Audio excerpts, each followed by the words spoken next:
Baik, Assalamualaikum warahmatullahi wabarakatuh. Salam sejahtera.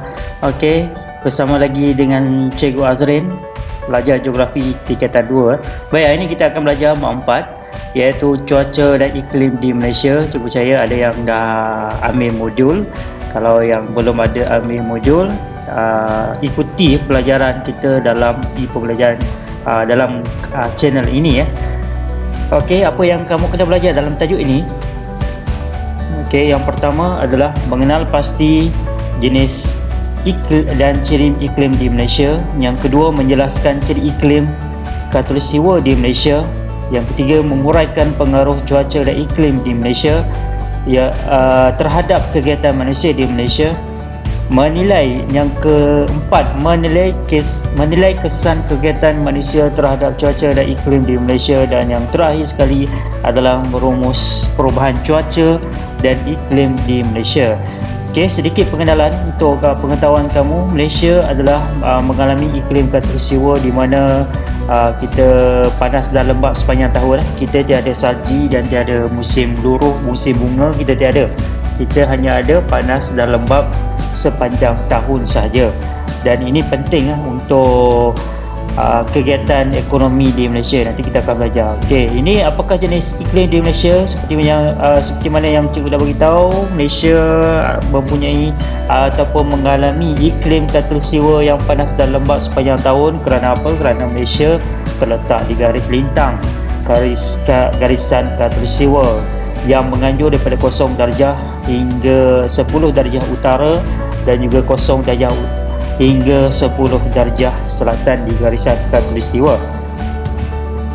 Okey, benda yang penting yang kamu kena faham, di Malaysia ni ada 3 jenis iklim ataupun 3 ciri iklim, iaitu yang pertama adalah suhu, yang kedua hujan, dan yang ketiga adalah angin.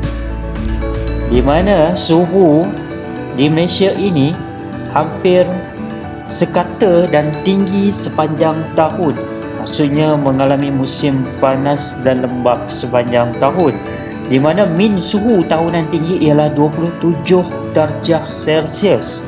Min ni maksudnya purata dalam satu tahun itu lebih kurang dalam 27 darjah Celsius.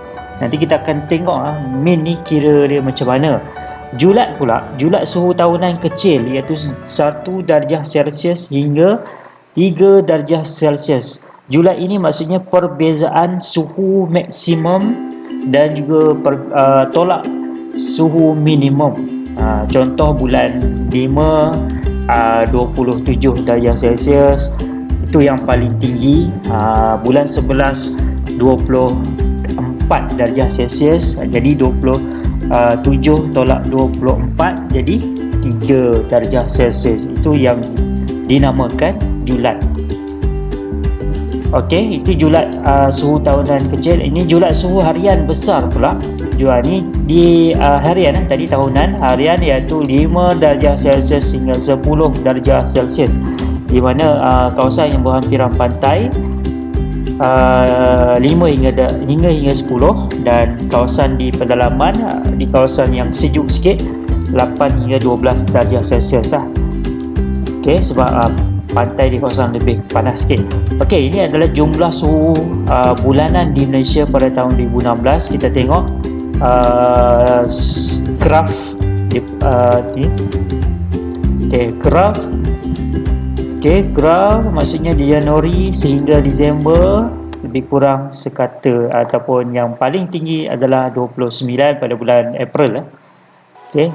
Bulan April 29.1, dan minimum ataupun yang kecil 26.9 pada bulan Disember.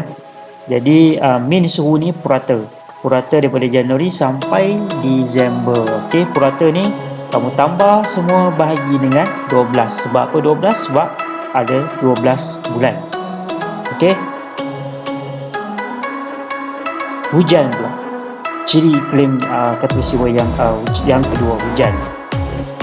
Okey, negara kita menerima hujan sepanjang tahun. Jadi sepanjang tahun ni kita menerima hujan kira-kira 2,600 mm. Okey. Jadi dia tidak sekata lah, hujan ni tidak sekata dan kerana dipengaruhi oleh bentuk muka bumi dan tiupan angin monsun.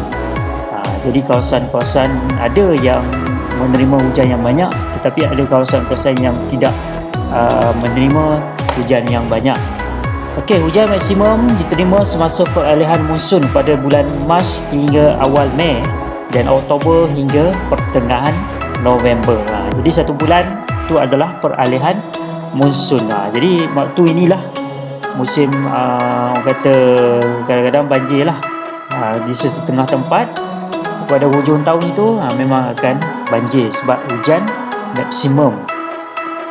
Okey, ini jumlah suhu bulanan Malaysia tahun 2016. Okey, kita tengok di sini.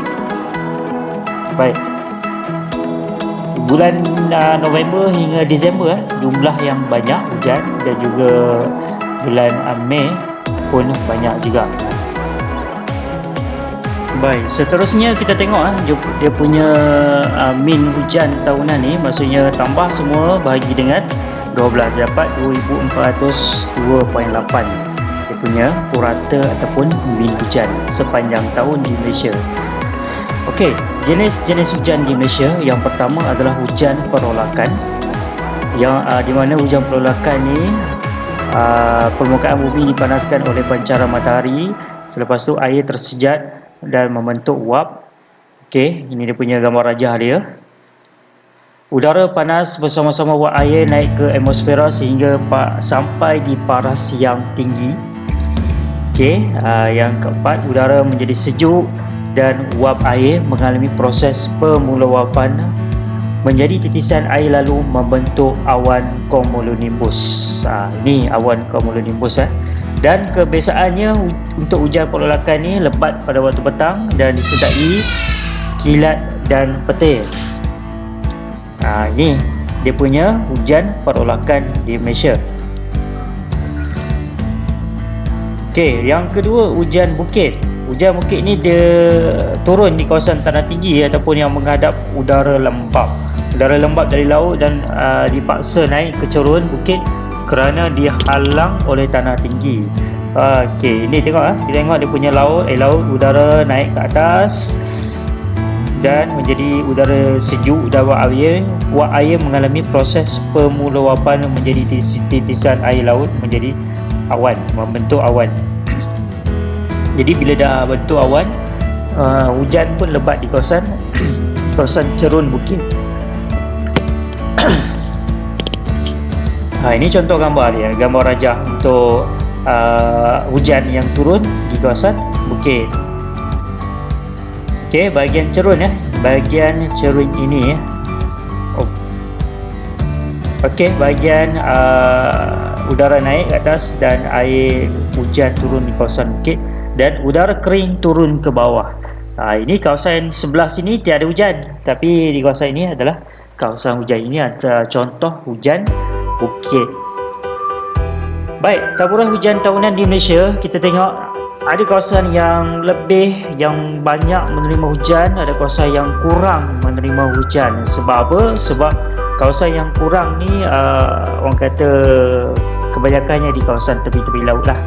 Okey, sebab hujan tu dia daripada kawasan pedalaman, kawasan tanah tinggi, dan dia akan membawa angin tu akan membawa awan ke laut. Jadi kawasan tepi-tepi laut akan menerima kawasan yang kurang hujan.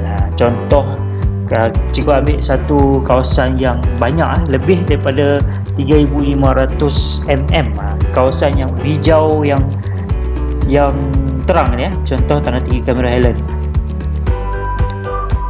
Okey, lebih daripada 3,500. Okey, yang kawasan yang banyak hujan. Ni kawasan Taiping kawasan Taiping di Perak. Okey, kawasan Tanah Tinggi Cameron dia lebih kurang dalam 2,644 mm. Banyak jugalah. Okey, tapi kawasan yang kurang daripada 2,000 mm ni yang warna kelabu ni, contohnya macam Negeri Sembilan, Melaka pun ada juga kawasan yang kurang. Kawasan apa KL, Selangor itu kurang hujan lah. Okey, kita tengok pula ni contoh kawasan-kawasan yang cikgu dah beritahu tadi. Kawasan Bukit Larut, kaki Bukit Kelantan, Terengganu, Gunung Jerai dan Gunung Batu Putih lebih mempunyai kawasan yang mempunyai taburan hujan yang banyak. Okey, kalau yang kurang Jelebu dan Kuala Pilah. Okey, nanti cikgu akan bagi dia punya nota ini. Kita tengok yang ketiga pula, iaitu angin. Okey, terdapat dua jenis angin monsun, iaitu angin monsun timur laut, angin monsun barat daya. Okey, dan di Malaysia juga menerima tiupan angin Sumatera dan angin tempatan, iaitu bayu laut dan juga bayu darat. Okey, kita tengok satu persatu, iaitu angin monsun.